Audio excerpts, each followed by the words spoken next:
But you know, this is thank you so much. It was wonderful. The words, oh man, it was. I got a table, but you know what, today I need a big prop table. But you know what, with everything else that's going on here, I'll pick it up. I got it. It's pretty light at this point. I love when they went to lighter tables, don't you? The old tables used to weigh about 3,000 pounds. We are studying the wonderful book, if you could bring that for me, honey, The Fields of Compassion. How the new cosmology is transforming life on planet Earth as we know it. How many here have actually started reading the book and working with it? Isn't it tremendous? But there are lots of concepts in it that, oh my Lord, what is that really actually saying? So in the book, in the introduction, she gives us the idea of, in the middle of all this material, to take contemplated pauses, to just take a time to take a deep breath and to integrate what it is that you're learning from this book. And she suggests that we do three things, that we take a look at what we're resonating with, what we're in resistance to, and what we're in realignment with. And I saw that and I went, this is a talk. My life is about taking contemplative pauses and taking a look at, in any one moment, what I'm in resonance with, what I'm in resistance to, and what I can then experience as realignment. Today's talk is called The 3 R's of our, mate. This is what you are, right? The 3 R's. That's what we're looking at today. We said on Sunday that we come from this essential core of being, that we are not chemical reactions, but an energetic charge that comes from the core of our being. We don't get to this core, we come from it. Not getting to God. God is the essence of what we're emanating through. With every thought, word, deed, and habit that we emanate out, we bring forth from this cause the effects that we see in the world. And it's when we only think we're out here in the world that we get in trouble. I have an example of this. There's a particular ride that I used to love to go to when I could still go to amusement parks and go on rides and not feel like I'm going to throw up. I can't do it anymore now that I've gotten older, but I used to love to go on these rides, and I had 2 daughters, so they love to go on them as well too. But it's this ride where you walk in, and it's a circle like this, and if you remember, it has a sort of cage around the edge, and your own little compartment in the cage, remember? You put a little belt on, and then you look at all the other people who are on the ride with you, and then all of a sudden, it starts to spin around really, really, really fast, and you end up getting plastered by the centrifugal force up against the edge. And something I forgot last service, as someone told me, is then the floor drops out. Anybody ever feel this in your life? That you're being plastered up against the centrifugal force of something you cannot control, and then the floor drops out beneath you, and then you just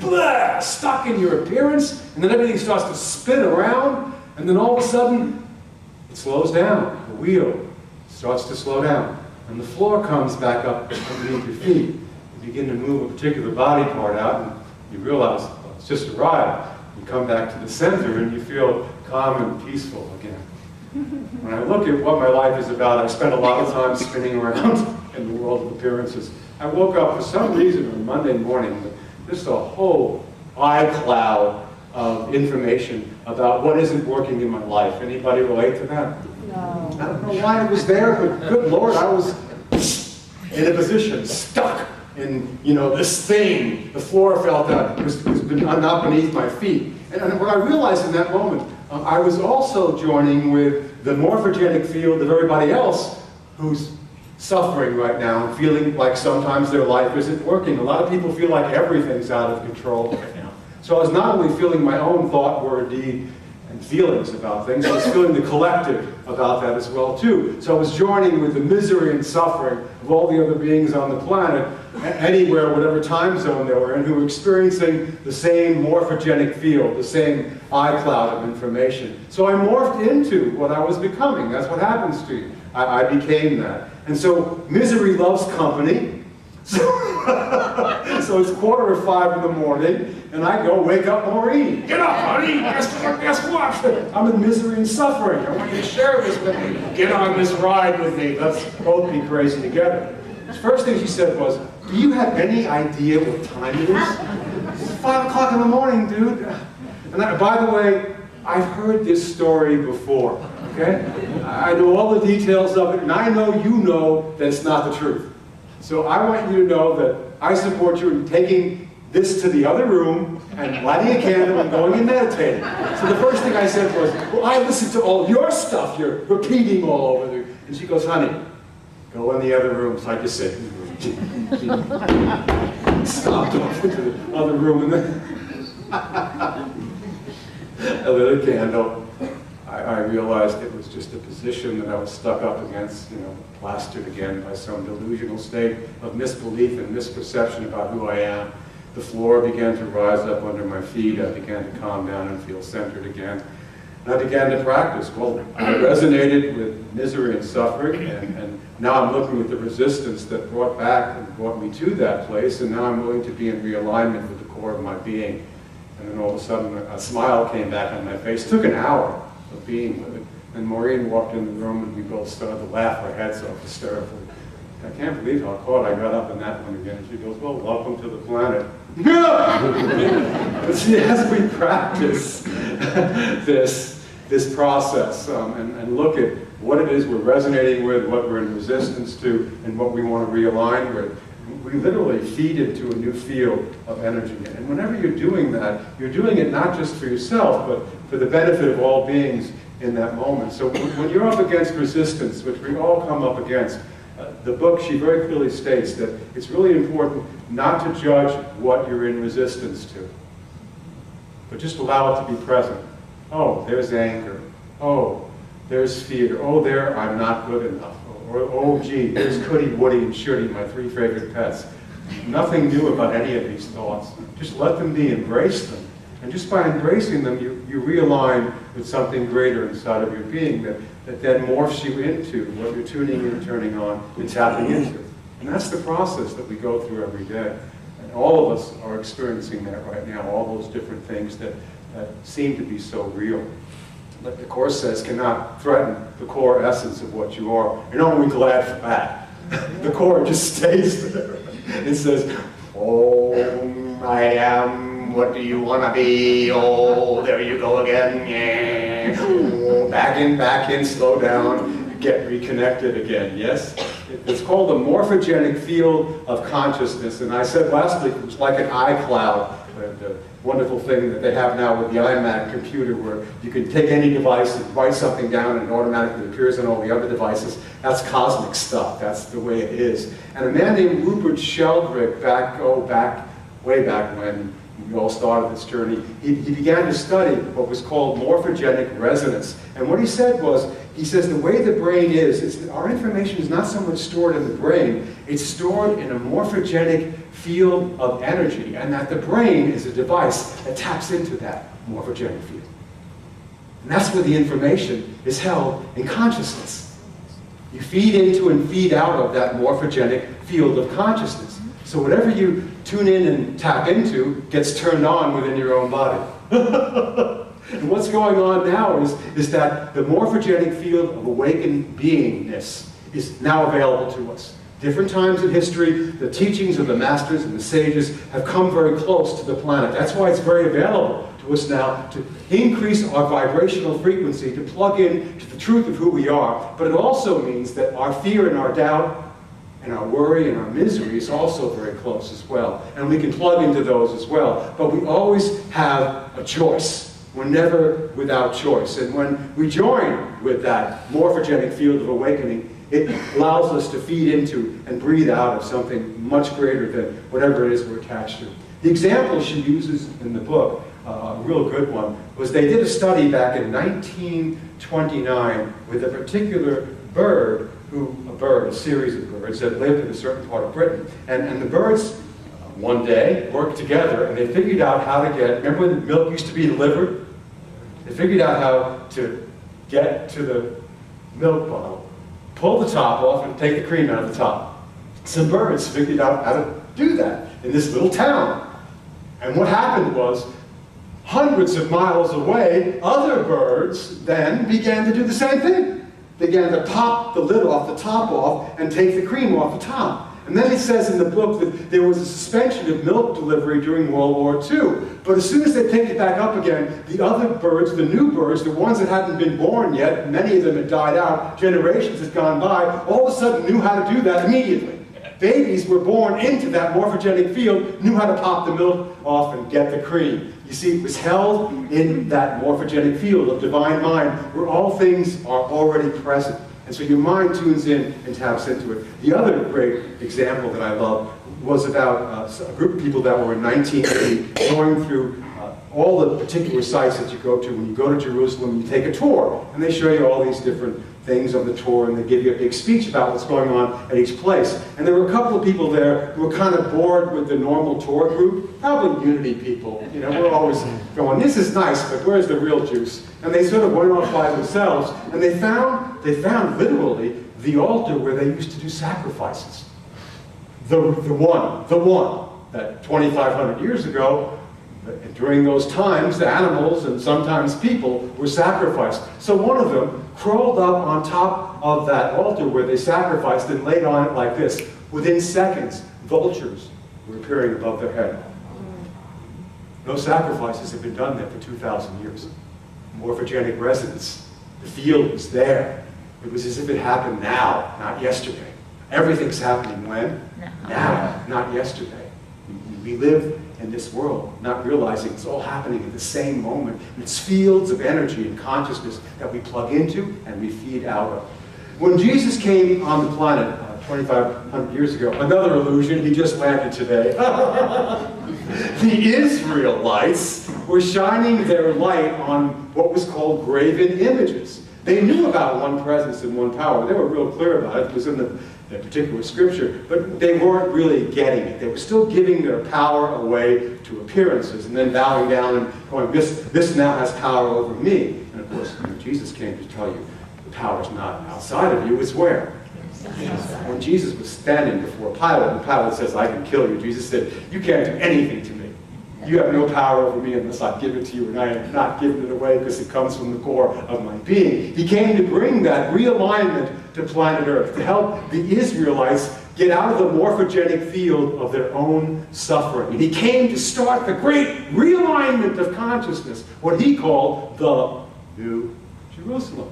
And he said, when I leave my body, I'm going to leave something behind for all of you, because I'll show you that you're not your body, you're actually a spiritual being, period, and nothing can harm that spirit. I'm going to leave the morphogenic resonance of the Christ consciousness in race mind, and you'll be able to feed into and feed out of it anytime you want. I will be with you always. And just as I am in the Father and the Father is in me, we are not time and space beings. We are created in the image and likeness of this light, and you can plug into it anytime you choose. But you have to be willing to take a look at those things that have you plastered in resistance and be vigilant with your practice of realizing that even though it feels like the floor has dropped out from beneath your feet and the gravitation has you stuck, you're never stuck in your position.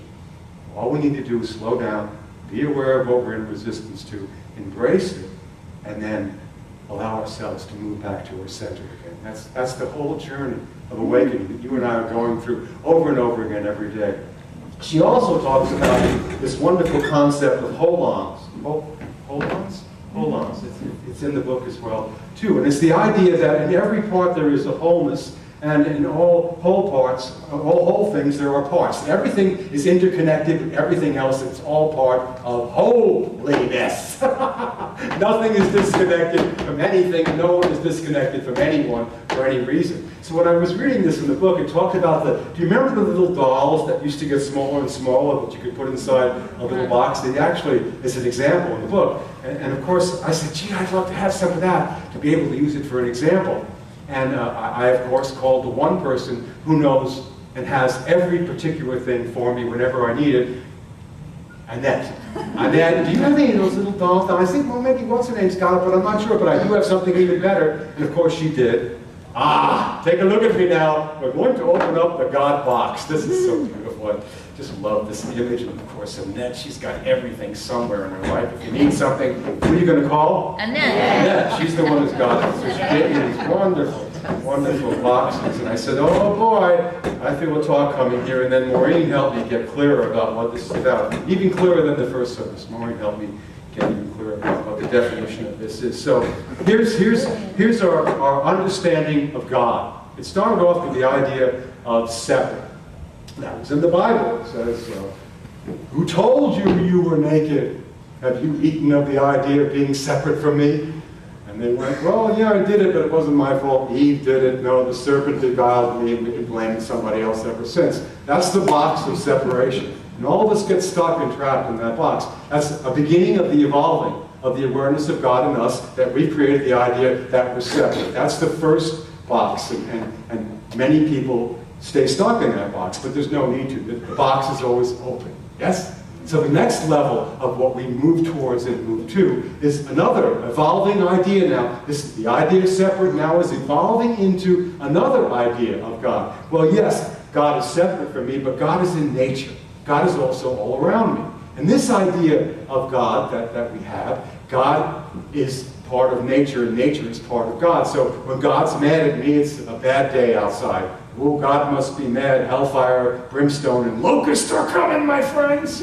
It's the rising of the Dow of the Jones, you know? The stock market's going down. God must be having a really bad day. Look how good the weather's been in Wilmington. I guess God's having a good day. You know, God outside of me. It's an evolving idea of God, but God is still seen as separate from us. But it's an evolving idea, and one idea is included in the next idea. It's just getting bigger and growing. And again, it's a box, but the box is always open. And as you and I hang out long enough on the planet, we're beginning to evolve even further. And the next idea of God was the one that Moses came to bring. And again, they were worshiping idols and giving their power away. And Moses said, I give you a new name of God. What is that name of God? I am. I am that I am. One presence, one power. God is in you, not outside of you. Not quite clear yet, but it's a precursor for the one who is to come. Yes? So he brought us the idea of I am that I am. And the people sort of got it, but they still were looking for it in the future. For the Messiah that's going to come, not the one that's there. It's always the Messiah that's going to come. It's always the person who you're not with that looks better than the one that you're with. It's the Messiah down the street. It's right here, right now, right? Here it is. So here is Moses now. And Moses is telling the people the name of God is I am. And it's right here and right now. So this is a box we go into, and it's always still open. And it's evolving now. Our concept is evolving and growing. And then came Jesus. Christ in consciousness. And he came to bring us the awareness of God within all beings. God is not outside of you. God is emanating from within you. I am that I am is the core essence of who you be. You're not getting to it. You're coming from it. I am in the Father, and the Father is in me. He who has seen me, who has seen the Father. Jesus was pointing to the New Jerusalem, where this consciousness would be made known on earth by everyone who is willing to embody it in their own being and see God present within all beings at all times. God is within you, not outside of you. It is the Christ consciousness. It is the only begotten that has not been harmed since we forgot who we are, dreamed we were separate. Jesus said, I've come not to abolish these ideas, but to fulfill them. Fulfill them. So that's the box here. It's not closed. It's open. Please understand, everything builds on everything else. It's an evolving concept of the awareness of God. And now we come to the time that we live in. Box number 5. It's behind curtain number 5. Open up the door, and what do you get? God. The isness and suchness of all that is, I am what I am, immanent inside, also transcendent outside. Everyone's a part of it, and the collective awakening that's happening now will not be about one person coming into human form to help you wake up, but a collective awakening. And that's called the second coming of Christ. And you and I are expanding into that awareness of God's presence. That's what we're here to do right now. That's what you said I want to be on earth for right now. I want to be a part of the evolving, awakening consciousness that's happening now on the planet. I want to use my thoughts, my words, my deeds, my habit patterns to unleash and expand into the expression of who I truly am. That's what we're here doing. And it's a collective awakening. And the box is totally open on this, as all the rest are as well, and include each other. And Maureen told me this enlightening moment. There's also a box number 6 and a box number 7. And that's the mystery of what is to come. Wow. Do you feel this tingling sensation? of the expansion and the evolving and the awakening of who we are to what we've always been. God isn't evolving. We are awakening to who we are. And in that awakening, in that evolving, we are manifesting more of what the Spirit already is saying to the church service going on within us. Oh, what a great time to be alive, don't you think? Yeah. It's so exciting. So every time we practice, let's put this up here, these wonderful teachings, the 3 R's. Every time we work with resonance, resistance, and realignment, we are expanding our concept of God. We are evolving into who we are. When you find yourself this week, and I know you will, you might already be doing it this evening, this morning, last night, spinning out of control, plastered up against some position. Take a contemplative pause. Slow down, breathe deeply, follow your breath, and then ask yourself, what kind of morphogenic field am I resonating with right now?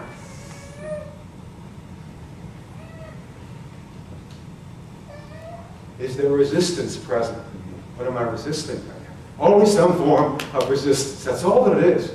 What you resist persists. That's the spiritual law of how it works. If you just be aware of the resistance and be willing, without judgment, to look at it and just say, oh, this is, I notice, judging. I am judging myself again. We have a master's degree in that. Oh, I notice I am angry again. Oh, here's something new. Hello. Oh, there I am, being afraid again. I'm not feeling good enough. Just embrace the resistance. You begin to resonate with a higher morphogenic frequency of energy that realigns you with the core of your being. And you'll get to practice this over and over and over and over and over again. That's why we keep needing to come back together again, because we keep forgetting again. Yes? Aren't you glad? That keeps me having a job and some work. So this evolving consciousness is not separate. The idea of separate is contained with the idea that God is all around us. It's contained within the idea that I am that I am is the true voice of God in us, the Spirit of God emanating through us. It's contained within Jesus Christ in consciousness within me, and it's contained in the box that says we are all one, and what we do to the least of these, my brethren, we're doing unto ourselves. And now what happens is, as you begin to open up these boxes, you then become a presence and a voice who can then pass the boxes on to others so they can do their own opening as well. No one can do it for anyone else. But each time we do it, the resonant field of the possibility of it being made easier for someone else is there for them. So my friend, practice the presence and pass this present on to someone who you know is ready to open up to who they are. Practice well, practice deeply, not just for yourself, but for wonderful beings all around you. Namaste.